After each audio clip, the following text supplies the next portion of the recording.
Nate Bresky, and he just said, imagine that kid in Fireball high school getting one of these and thinking about that. So I'm just trying to put things in perspective, but doesn't mean a whole lot, but it's still nice. It means we won a game.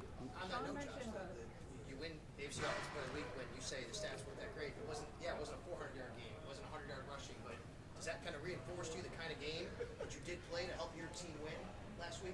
For sure. Just, smart football, staying within the system, not trying to do anything too crazy. And again, we scored on 6 of our 8 drives, really 7 if you don't include the last one where we took knees. So, just making sure we're being smart and methodical in what we're doing, and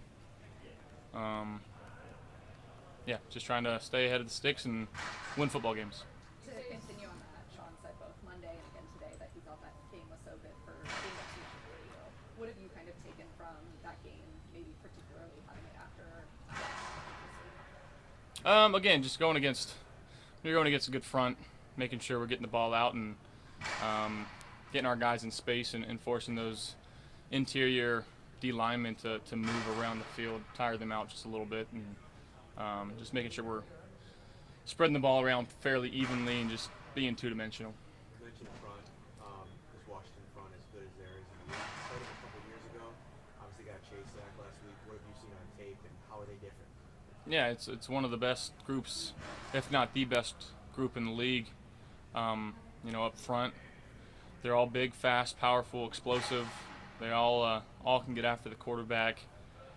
So again, making sure that we don't let them take over the game, because they have the ability to do that. So making sure we're dialed in, communicating well, and ultimately the team that best executes on Sunday is going to win the game. But yeah, we'll have to have a good week of practice, develop a plan, and try to stick to that plan. Josh, in that game against the Raiders, on the first drive, there was a play where you stepped out of bounds to take a sack rather than take a hit or take a throw. Is that an example of a play that you might have done a little differently than maybe you had in the past? Maybe. Maybe saving a sack on the stat sheet and just taking an incompletion for my lineman there. Yeah. The only thing I can think of. Yeah, got it. Do you do anything with all those awards? Kevin just said, what am I going to do with my Player of the Week check? So I'm still waiting for those to come in. I don't know if they got my address wrong or not, but Did you get a certificate or something? I think you get a ball. They might be. Kevin might be hoarding all those. She surpassed Jim Kelly as the most of those awards in franchise history. What does that mean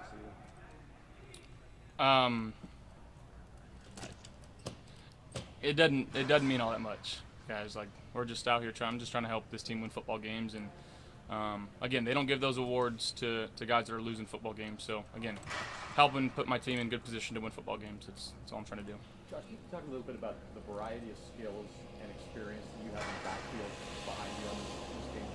Yeah, again, bringing in 2 guys like Damian and Latavius. Latavius is he's getting up there in age. He's played a long time in this league. He's been through a lot of different systems, a lot of different places, played with a lot of different guys.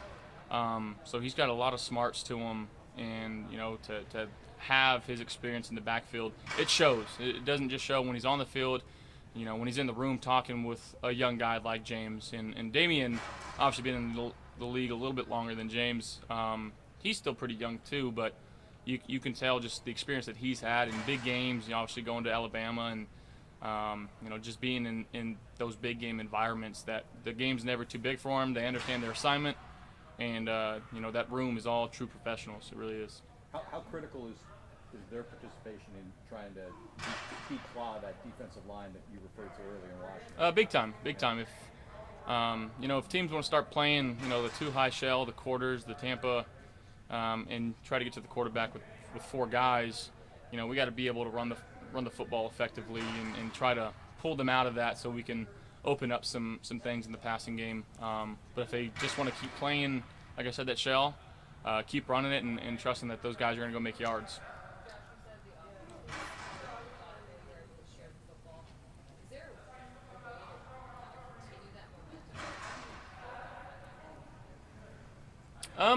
Again, I think last week, just in practice and how we approached it, the communication that we had, as an offense, as a staff.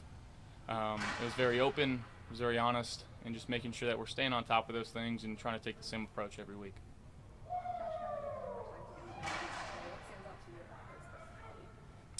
He's quietly the funniest guy in the team. You know, he doesn't say much, but when he does, it's pretty funny. He's got a very unique personality. He just kind of lays low in the weeds, and it's no pun intended. He's not the biggest guy, but he's awesome to be around. And again, he's just as time goes on, he's opening up more for the receiver room in this offense, and you know, the more we can pull out of him, the better. Thank you guys. Thanks, Josh.